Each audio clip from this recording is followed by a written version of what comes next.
الحمد لله وحده والصلاة والسلام على من لا نبي بعده أما بعد فأعوذ بالله من الشيطان الرجيم بسم الله الرحمن الرحيم سیرت النبی کریم صلی اللہ تعالیٰ علیہ وآلہ وسلم قسط نمبر 286 10 ذی الحجہ کا خطبہ۔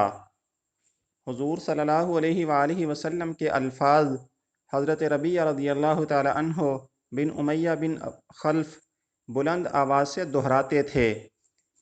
چاروں طرف مکبر موجود تھے۔ آپ صلی اللہ علیہ وآلہ وسلم نے فرمایا، ابراہیم علیہ السلام خلیل اللہ کے طریق عبادت یعنی حج کا موسم اپنی جگہ سے ہٹ گیا تھا۔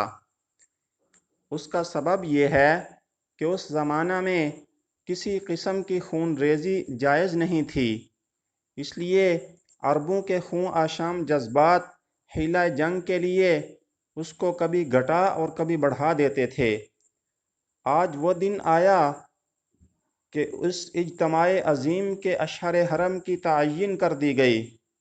آپ صلی اللہ علیہ وآلہ وسلم نے فرمایا، سال کے 12 مہینے ہیں، جن میں 4 مہینے قابل احترام ہیں، 3 تو متواتر ہیں یعنی ذی قعدہ، ذی الحجہ اور محرم، اور چوتھا رجب کا مہینہ جمادی الثانی اور شعبان کے بیچ میں ہے۔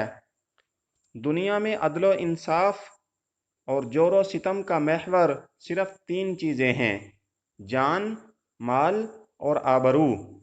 ہاں حضرت صلی اللہ علیہ وآلہ وسلم گزشتہ خطبہ میں گو ان کے متعلق ارشاد فرما چکے تھے، لیکن عرب کے صدیوں کے زنگ کو دور کرنے کے لیے مکرر تاکید کی ضرورت تھی۔ آپ صلی اللہ علیہ وآلہ وسلم نے اس کے لیے عجیب بلیغ انداز اختیار فرمایا۔ لوگوں سے مخاطب ہو کر پوچھا، کچھ معلوم ہے کہ آج کون سا دن ہے؟ لوگوں نے عرض کیا کہ خدا اور اس کے رسول صلی اللہ علیہ وسلم کو زیادہ علم ہے۔ آپ صلی اللہ علیہ وآلہ وسلم دیر تک خاموش رہے۔ لوگ سمجھے کہ شاید آپ صلی اللہ علیہ وسلم اس دن کا کوئی اور نام رکھیں گے۔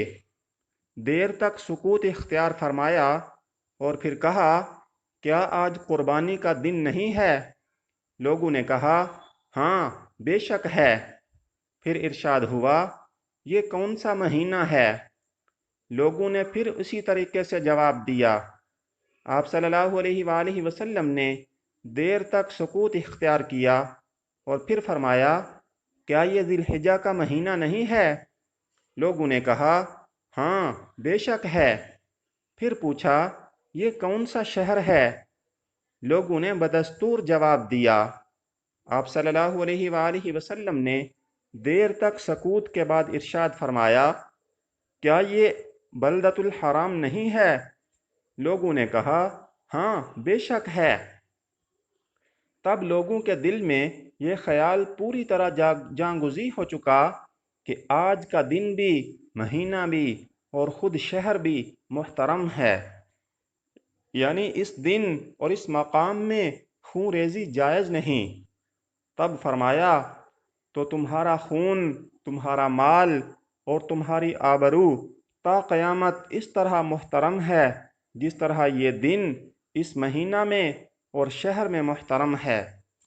قوموں کی بربادی ہمیشہ آپس کے جنگ و جدال اور باہمی خون ریزیوں کا نتیجہ رہی ہے۔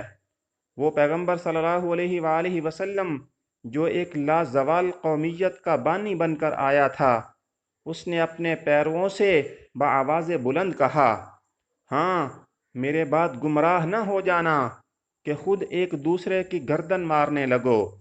تم کو خدا کے سامنے حاضر ہونا پڑے گا اور وہ تم سے تمہارے اعمال کی باز پرس کرے گا۔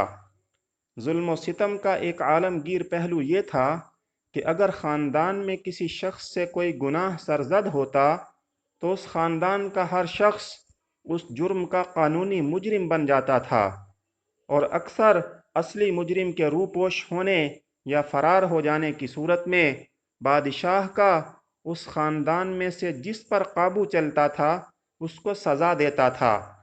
باپ کے جرم میں بیٹے کو سولی دی جاتی تھی، اور بیٹے کے جرم کا خمیازہ باپ کو بھگتنا پڑتا تھا۔ یہ سخت ظالمانہ قانون تھا جو مدت سے دنیا میں نافذ تھا۔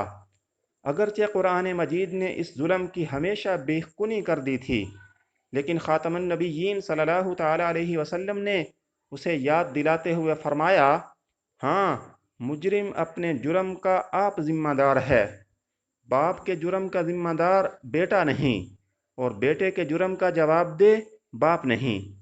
عرب کی بد امنی اور نظام ملک کی بے ترتیبی کا ایک بڑا سبب یہ تھا کہ ہر شخص اپنی خداوندی کا آپ مدعی تھا اور دوسرے کی ماتحتی اور فرما برداری کو اپنے لیے ننگ و عار جانتا تھا۔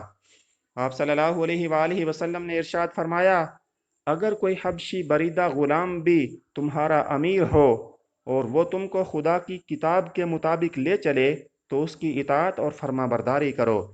ریگستان عرب کا ذرہ ذرہ اس وقت اسلام کے نور سے منور ہو چکا تھا، اور خانہ کعبہ ہمیشہ کے لیے ملت ابراہیم کا مرکز بن چکا تھا، اور فتنہ پرداز قوتیں پامال ہو چکی تھیں۔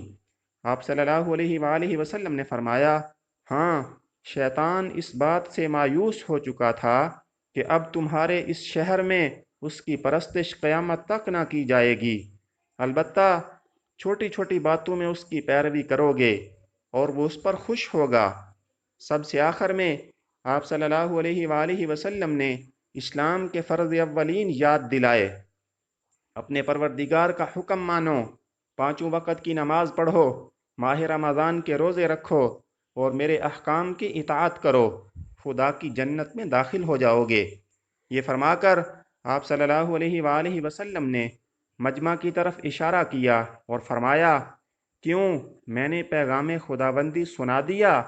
سب بول اٹھے، بے شک، بے شک۔ آپ صلی اللہ علیہ وآلہ وسلم نے اللہ کا پیغام ہم تک پہنچا دیا۔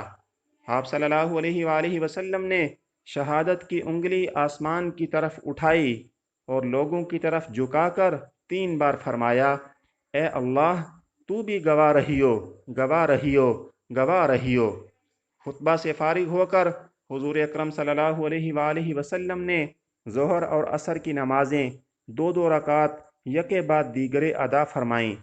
نماز کے بعد دامن کوہ میں تشریف لائے اور عجز و انکسار کے ساتھ دعا میں مصروف ہو گئے۔ اس وقت یہ آیت نازل ہوئی، اعوذ باللہ من الشیطان الرجیم، الیوم اکملت لکم دینکم واتممت علیکم نعمتی ورضیت لکم الاسلام دینا۔ آج میں نے تمہارے لیے تمہارے دین کو مکمل کر دیا اور تم پر اپنی نعمت تمام کر دی اور تمہارے لیے اسلام کا دین ہونا پسند کیا۔ اس آیت کو سن کر حضرت عمر رضی اللہ تعالی عنہ بے اختیار رونے لگے۔ لوگوں نے پوچھا، آپ کیوں روتے ہیں؟ فرمایا، اس لیے کہ کمال کے بعد زوال ہی ہوتا ہے۔ مورخین نے یہ بھی لکھا ہے کہ تکمیل دین اور اتمام نعمت کی آیت سن کر رونے والے حضرت ابوبکر صدیق رضی اللہ تعالی عنہ تھے، اس لیے کہ یار غار کی فراست نے بانپ لیا تھا کہ اب خاتم الانبیاء صلی اللہ تعالی علیہ وآلہ وسلم کی تشریف آوری کا مقصد پورا ہو چکا ہے، اور اب آپ صلی اللہ علیہ وآلہ وسلم کے دنیا سے رخصت ہونے کے دن قریب ہیں۔ حضور صلی اللہ علیہ وآلہ وسلم نے 1,24,000 کے مجمع سے ارشاد فرمایا، حاضر کو چاہیے کہ وہ غائب کو یہ بات پہنچا دے، اس لیے کہ بسا اوقات ایسا ہوتا ہے کہ پہنچانے والا کسی ایسے شخص کو پہنچا دیتا ہے جو اس سے زیادہ اس کو محفوظ کرنے والا ہوتا ہے۔ خطبہ کے وقت حضرت صلی اللہ علیہ وآلہ وسلم نے پوچھا کہ نحر یعنی قربانی، رمی جمار یعنی کنکریاں مارنے، حلق یعنی بال مڈوانے میں تقدیم و تاخیر ہو جائے تو کیا حکم ہے؟ فرمایا، لا حرج، لا حرج یعنی کوئی مضائقہ نہیں۔ خطبہ کے اختتام پر آپ صلی اللہ علیہ وآلہ وسلم نے تمام مسلمانوں کو الوداع کہا۔ اس کے بعد آپ صلی اللہ علیہ وآلہ وسلم قربان گاہ کی طرف تشریف لے گئے اور فرمایا کہ قربانی کے لیے مینا کی کچھ تخصیص نہیں ہے، بلکہ مینا اور مکہ کی ایک ایک گلی میں قربانی ہو سکتی ہے۔